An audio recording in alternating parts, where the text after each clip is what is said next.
पिछली वीडियो में हमने जाना फॉरेस्ट एंड वाइल्ड लाइफ के बारे में, और इस वीडियो में हम जानेंगे कि वो कौन से नेगेटिव फैक्टर्स हैं जिनकी वजह से हमारा फ्लोरा एंड फौना डिप्लेशन में है, यानी वो ख़राब होता चला जा रहा है, उसकी जो क्वालिटी है वो डिग्रेड होती चली जा रही है। तो स्टूडेंट्स, हम ये जानेंगे negative factors, expansion of Railways.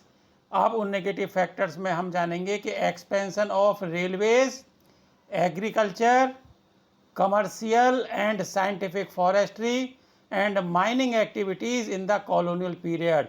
सबसे पहले हम पीछे जाएंगे और ब्रिटिश पीरियड के बारे में ध्यान देंगे कि ब्रिटिश पीरियड में रेलवे का जब विकास हुआ तो रेल की पटरियों के नीचे मोटे मोटे स्लीपर वो लकड़ी के बनाए जाते थे, इसलिए पेड़ों को काटना पड़ा।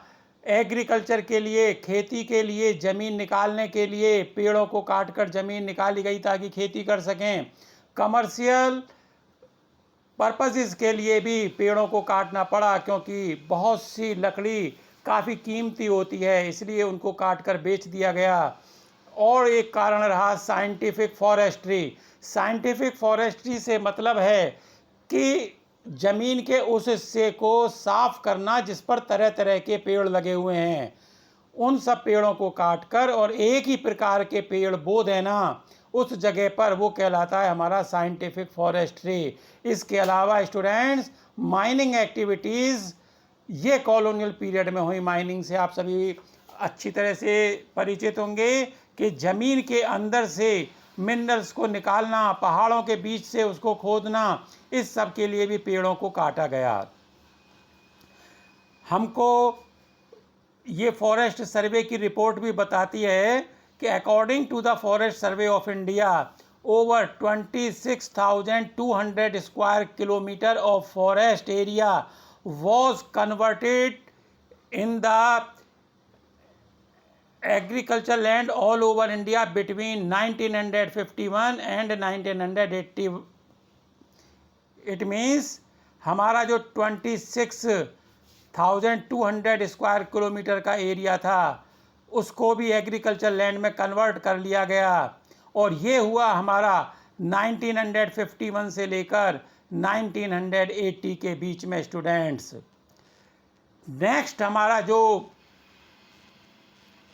कारण है जिसकी वजह से हमारे पेड़ काटे गए, उनमें है large scale development projects have also contributed significantly to the loss of forest. यानी तरह तरह के प्रोजेक्ट देश में बनाए गए जिनसे डेवलपमेंट हुआ, उन सब के करने के लिए भी पेड़ों को काटा गया, और इससे हमारा जो फॉरेस्ट रिसोर्स है वो कम होता चला गया। Forests were cleared for river valley project, साथ ही साथ river valley projects like Narmada Sagar project in Madhya Pradesh, ये जो प्रोजेक्ट है इसके लिए भी तमाम तरह के पेड़ों को काटा गया ताकि इस डैम को बनाया जा सके। तो इस प्रकार के जो हमारे डेवलपमेंट प्रोजेक्ट्स बने उनके लिए भी पेड़ों को काटा गया। आज भी still mining is another important factor behind deforestation. पेड़ों के काटे जाने के पीछे आज भी जो हमारी माइनिंग है वो अभी भी चल रही है, जिसकी वजह से पेड़ों को आज भी काटा जा रहा है। It has disturbed the natural habitat of many species and blocked the migration route of several other animals like elephants. इसने पेड़ों के काटे जाने से हमारा जो नेचुरल हैबिटेट है, यानी हमारे पशुओं के, पक्षियों के जो घर हैं वो उजड़ गए, और अनेक प्रकार की ऐसी स्पेसीज जो दुर्लभ थीं वो भी मिलनी हमको बंद हो गई, वो एंडेंजर्ड हो गई। और दूसरी बात, कुछ जो हमारे एनिमल्स हैं वो मौसम के अनुकूल, और जब खाना नहीं मिलता है उसको प्राप्त करने के लिए अपने एक जगह से दूसरी जगह पर जाते आते हैं, तो उनके भी ये रूट जो हैं वो ख़त्म हो गए। अब उन्होंने जाना बहुत मुश्किल समझा और वो नहीं जा पाए। इससे भी हमारे जो स्पेसीज़ जो हैं हमारी एलिफेंट्स की, हमारी जो बर्ड्स हैं, हमारे एनिमल्स हैं, इनके हैबिटेट इस प्रकार से उजड़ते हुए चले गए स्टूडेंट्स। नेक्स्ट है आपका ग्रेजिंग एंड फ्यूल वुड, यानी पशुओं को चराने के लिए और जंगल से ईंधन की लकड़ी लाने के लिए, उन्हें कलेक्ट करने के लिए भी पेड़ों का काटा जाना रहा। घास के जो हमारे पेस्टोरल्स थे उनका विनाश पशुओं के चरने की वजह से हो गया, और जो हमारा डिग्रेडेशन है ये अर्थ में हमारी जो धरती है उसके ऊपर फॉरेस्ट जो हैं उनका डिप्लेशन इस कारण भी हुआ स्टूडेंट्स। नेक्स्ट हम जानेंगे कि जो हैबिटेट डिस्ट्रक्शन है, हमारे जो स्पेसीज हैं जो एंडेमिक और रेयर होती चली गई, उनके लिए ये भी कारण था कि उनके जो हैबिटेट हैं जंगल कटने की वजह से वो विनाश हो गया, हैबिटेट का डिस्ट्रक्शन हो गया। Hunting, poaching, over exploitation, environmental pollution, poisoning and forest fires are factors. इसके अलावा जो हंटिंग है, पशुओं का अवैध तरीके से शिकार करना, और पोचिंग यानी इलीगल तरीके से पशुओं को मारना अपने फ़ायदे के लिए, उनके मीट के लिए, उनकी स्किन खाल के लिए, उनके फर के लिए, उनके दांतों के लिए, उनके नाखूनों के लिए उनको मारा जाना, इससे भी ये हमारी प्रजातियां दुर्लभ होती चली गईं। ओवर एक्सप्लॉयटेशन, और जब लोगों को फ़ायदा नज़र आया तो उन्होंने अंधाधुंध दोहन शुरू कर दिया हमारे जंगलों का, इससे भी जंगलों का विनाश हुआ। दूसरा हम जानते हैं कि एनवायरमेंटल पॉल्यूशन, तरह तरह का जो पॉल्यूशन है इसने भी हमारे हैबिटेट पर विपरीत प्रभाव डाला और हमारी जो स्पेसीज हैं वो कम होती चली गईं।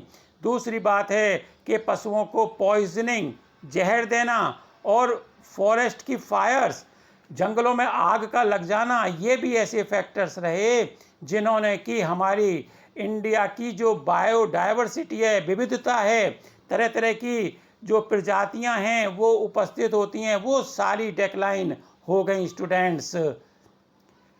आगे हम जानेंगे स्टूडेंट्स कि किस प्रकार से हम अपने इस फॉरेस्ट को कंजर्व कर सकते हैं ताकि हमारे जो एनिमल्स और बर्ड्स के हैबिटेट हैं, उनके जो घर हैं वो भी सुरक्षित रहें। तो स्टूडेंट्स इसके लिए हम ये साधन अपना सकते हैं, ये तरीके अपना सकते हैं। We can conserve and protect forest and wildlife by banning hunting. सबसे पहले अगर हम चाहते हैं कि हमारे जंगलों का कंजर्वेशन हो, हम उन्हें सुरक्षित रख सकें, तो हमको जंगलों में जो हंटिंग होती है उसको बैन करना पड़ेगा स्टूडेंट्स। इनके बैन करने से हमारी जो वाइल्ड लाइफ है वो सुरक्षित रहेगी और जो ऐसे लोग हैं उनका जंगलों में आना जाना रुक जाएगा, जिससे हमारी जो पेड़ पौधे हैं उनकी भी सुरक्षा होगी। दूसरा, giving legal protection to animals. Government को ऐसा लीगल प्रोटेक्शन देना पड़ेगा, जैसे कि हमने अपने जो हमारी नेशनल बर्ड है पीकॉक, उसको दिया हुआ है कि उसका जो मारना है वो इलीगल है और उसमें सज़ा हो सकती है। इस प्रकार से हमको प्रोटेक्शन देना पड़ेगा अपने एनिमल्स को और उनके हैबिटेट्स को बचाना पड़ेगा।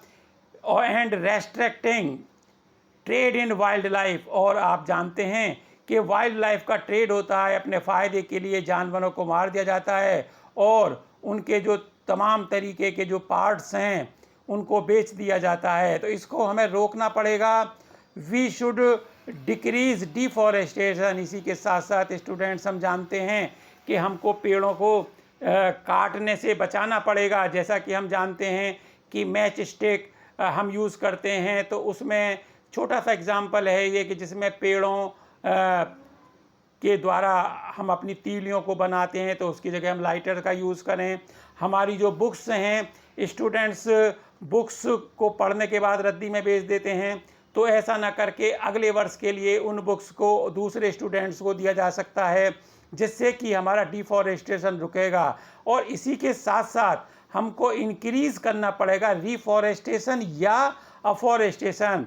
इसका मीनिंग हुआ कि हम जितने भी पेड़ कटते हैं उनसे ज़्यादा पेड़ों को काटें और उनको कंजर्व करें, सुरक्षित करें, उनका ध्यान रखें, उन्हें बड़े होने दें ताकि वो हमारी बायोडायवर्सिटी को सुरक्षित रख सकें। जो दुर्लभ प्रजातियां हो गई हैं उनको किसी भी तरीके से दोबारा हमको लगाना चाहिए ताकि आगे आने वाली जनरेशन भी उनको देख सके और उनका वास्तविक आनंद ले सके।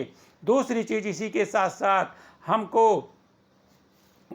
ये भी देखना है कि government should also establish national parks and wild life sanctuaries, कि सरकार भी अपने जो प्रयास है उसमें कम ना करे बल्कि उन प्रयासों को बढ़ाए और इसके अंतर्गत सरकार ऐसे नेशनल पार्क्स और वाइल्ड लाइफ सेंचुरीज एस्टेब्लिश करे ताकि हमारी ये जो प्रजातियां हैं ये बची रहें और जानवर और हमारे जो पक्षी हैं वो निर्भय होकर घूम सकें, उनको किसी भी प्रकार का हंटिंग का या पोचिंग का भय ना हो।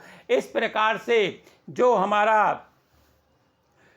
बायोडायवर्सिटी है, जो हमारे एनिमल्स हैं, जो हमारा फ्लोरा और फोना यानी दोनों चीज़ हमारे पशु और हमारे जो पेड़ पौधे हैं वो सुरक्षित रह सकें, इसके लिए ये हमको प्रयास करना पड़ेगा स्टूडेंट्स। साथ ही साथ हमें अवेयरनेस भी अपने अंदर लानी पड़ेगी कि ये पेड़ पौधे हमारे लिए अत्यधिक लाभकारी हैं। सभी लोग ये समझें कि ऑक्सीजन जैसी प्राणों को बचाने वाली जो वायु है वो हमको पेड़ पौधे देते हैं। हमको तमाम तरह की चीज़ें पेड़ पौधे से मिलती हैं, चाहे वो वेजिटेबल हों, चाहे वो हमारी रोज़मर्रा की चीज़ें हैं, जड़ी बूटियां हैं, तो तमाम तरह की जो चीज़ें हैं वो पेड़ों से मिलती हैं। स्टूडेंट्स, हम जाने तो पेड़ों के बहुत सारे हमको लाभ हैं, ये हर व्यक्ति को समझना पड़ेगा। साथ ही सरकार के सहयोग से हम अपने इस बहुमूल्य जो हमारा रिसोर्स है इसकी रक्षा कर सकते हैं, इसको कंजर्व कर सकते हैं, इसका संरक्षण कर सकते हैं। आगे आने वाली जनरेशन को भी हम सस्टेनेबल डेवलपमेंट के रूप में ये सब उपहार के तौर पर दे सकते हैं स्टूडेंट्स। इसके बाद स्टूडेंट्स जो हमारी नेक्स्ट वीडियो होगी उसमें हम डिस्कस करेंगे कि types and distribution of forest and wild life resources, यानी हमारे जो पेड़ हैं गवर्नमेंट ने ऐसे सिस्टम बनाए हैं ताकि उनमें अंधाधुंध कटान ना हो सके, जो कीमती लकड़ी है वो सुरक्षित रह सके और उनको डिस्ट्रीब्यूट किया गया है अलग अलग क्वालिटी में। तो नेक्स्ट वीडियो में स्टूडेंट्स हम ये सब देखेंगे और इसको समझेंगे। ओके, तब तक के लिए bye bye students, be healthy, be happy. Okay, bye.